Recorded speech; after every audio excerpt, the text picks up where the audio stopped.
G'day guys and welcome to the ReDriven top 5 Ferraris of all time. And look, I know what you're thinking. You're thinking, how are you guys going to compress such a copious amount, such an abundant array of amazing cars into just a top 5? Well, we have a couple of rules. Rule number 1, no Ferrari race cars. We will do a top 5 Ferrari race cars of all time down the track. And secondly, we're not going to feature any of those amazing custom builds like Eric Clapton's SP12 EC. Those things are just amazing. These are going to be purely production line cars. So here we go.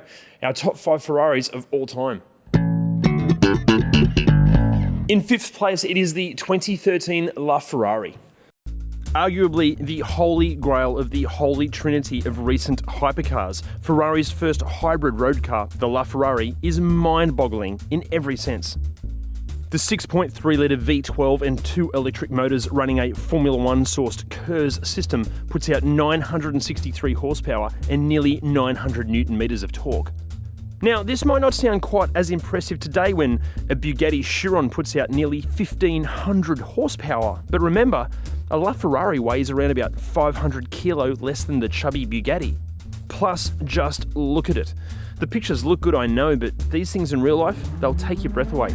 And speaking of taking things away, if you want to own one these days, whoever is selling it to you will be taking $3 to $4 million out of your bank account for the honour. In 4th place, it's the Ferrari that bridged Ferrari's road-going brilliance and race car success. It is the 1950 166mm Barracuda, or as we say in Australia, Barchetta. Enzo Ferrari took 25 of his company's 166Ss, stripped away everything that wasn't absolutely necessary, massaged the engine and created the ultra-lightweight and ultra-potent 166mm Barchetta. It then went on to be the only car ever to win both the Le Mans 24-hour and the Mille Miglia. And remember, this was a road car. This is Ferrari's first Superleggera special. This is the car that inspired the 360 Challenge Stradale, the 458 Speciale, and the current 488 Pista. Value today, somewhere between $5 and $10 million. In 3rd place, it is another front-engined Ferrari. It's the 1968 365 GTB4 Daytona. The Daytona marked something of a turning point for Ferrari. See, this was the car that propelled the Ferrari name beyond its sports car competitors and even past prestigious brands like Rolls-Royce and Bentley. When it was released, it was the most powerful and expensive road-going Ferrari ever. It mixed comfort with performance better than any previous Ferrari, and its performance, dynamics and stability at high speed couldn't be matched by any other car. Why would you buy a 458 Speciale when you can have one of these for around about the same price? In 2nd place, it's my personal favourite Ferrari, the F40.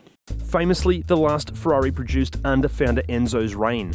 The 471 horsepower, twin-turbo 2.9-litre V8 was destined to be one of the greatest. Where the 365 Daytona mixed comfort with performance, the F40 was void of really any luxuries.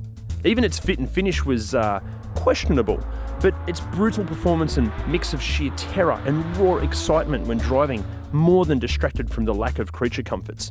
Named to celebrate Ferrari's 40th anniversary, hence the 40 in F40, the car became an instant motoring icon of the 1980s, and it opened the doors to subsequent Ferrari hypercars such as the F50, Enzo, and LaFerrari. The F40 redefined what a Ferrari could be, and the price of admission these days, well, you're going to need at least $2 million for a good one.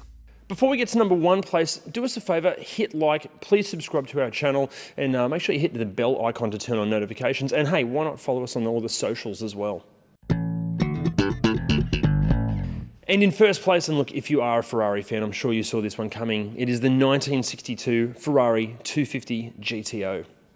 Why does the 250 GTO take out our number 1 spot? Firstly, the GTO is the final evolution of Ferrari's famous 250 model and the first Ferrari GT Berlinetta with a 5-speed gearbox. Secondly, there were just 36 250 GTOs ever built, and amazingly, all 36 chassis are still accounted for. Surely a testament to the intrinsic value of the model. And finally, not only is the impossibly beautiful 250 GTO arguably the greatest example of a Bizzarrini and Ferrari design, but it's also the most expensive car ever sold. Back in June of 2018, a 250 GTO chassis number 4153 reportedly sold for at least $70 million. So there you have it, our ReDriven top 5 Ferraris of all time. What did you think of the list? What Ferraris would make your top 5 list? Let us know in the comments section below. We'll see you next time.